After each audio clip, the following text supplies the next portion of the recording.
एक तरफ डेंगू के केस बढ़ते जा रहे हैं तो दूसरी तरफ चुनावी खुमार में चूर यूपी में एक नए वायरस अलर्ट बनता जा रहा है। यह है जीका वायरस। डेंगू की तरह इस बीमारी की वजह से भी एक खास प्रकार का मच्छर ही होता है और इस वायरस से दिमागी बीमारी होने का खतरा बढ़ जाता है। यूपी में कहां जीका वायरस ने अपने पांव पसारने शुरू कर दिए हैं और अब इस वायरस ने कितने लोगों को अपनी चपेट में लिया है, देखिए रिपोर्ट।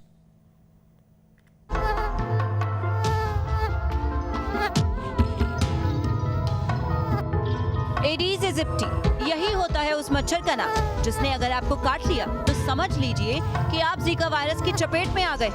1947 में पहली बार युगांडा में पाया गया जीका वायरस 2021 में भारत के लिए मुसीबत बन सकता है। इस आशंका की वजह है यूपी का कानपुर, जहां तेजी से जीका वायरस के मामले बढ़ते जा रहे हैं। कानपुर में अब तक जीका वायरस के 10 मरीज मिल चुके हैं। 24 अक्टूबर को कानपुर में जीका वायरस के पहले मरीज की पुष्टि हुई थी और 8 दिनों के अंदर ये आंकड़ा 10 पहुंच चुका है। एक ही शहर में जीका वायरस के मरीज मिलना और उनकी तादाद लगातार बढ़ने का एक ही मतलब है कि कानपुर के मच्छरों में जीका वायरस फैलाने की प्रवृत्ति बढ़ती जा रही है।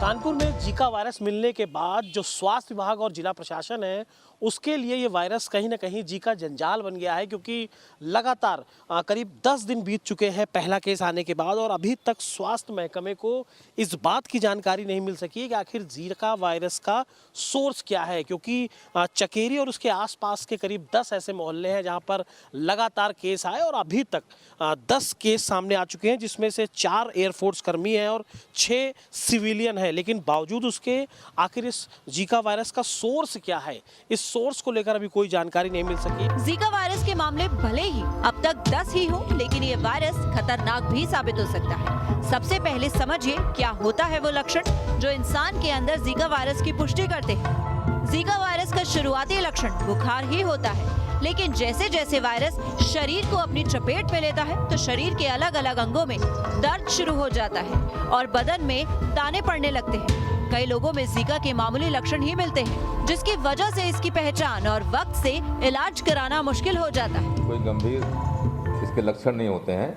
80% तो मरीज को पता ही नहीं चलता कि हमें कोई बीमारी हुई है, और जो बचे हुए हैं उनमें भी बहुत सामान्य लक्षण होते हैं।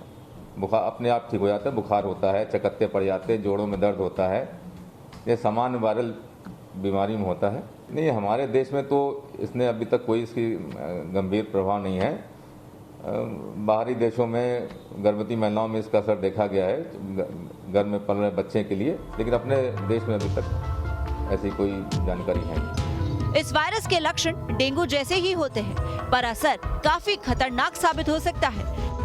जीका वायरस के संक्रमण में डेथ रेट कम होता है, लेकिन अगर किसी प्रेग्नेंट महिला को जीका वायरस हो जाए तो होने वाले बच्चे में दिमागी बीमारियां होने की आशंका बढ़ जाती है। कई मामलों में मरीज को गुलियन बेरी सिंड्रोम भी हो जाता है, जिसकी मृत्यु दर 8% तक होती है। साल 2015 और 2016 में जीका वायरस के दुनिया भर में 5 लाख मामले सामने आए थे, जिनमें से 3700 बच्चे थे। यानी जीका वायरस बच्चों को भी अपना शिकार बना सकता है।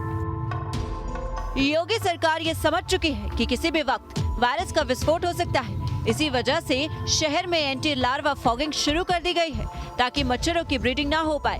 साथ ही सीधे लखनऊ से जीका वायरस के मामले पर निगरानी रखी जा रही है, क्योंकि अगर जीका के मच्छर को काबू नहीं किया गया तो ये डेंगू जैसी ही एक और मुसीबत बन जाएगा।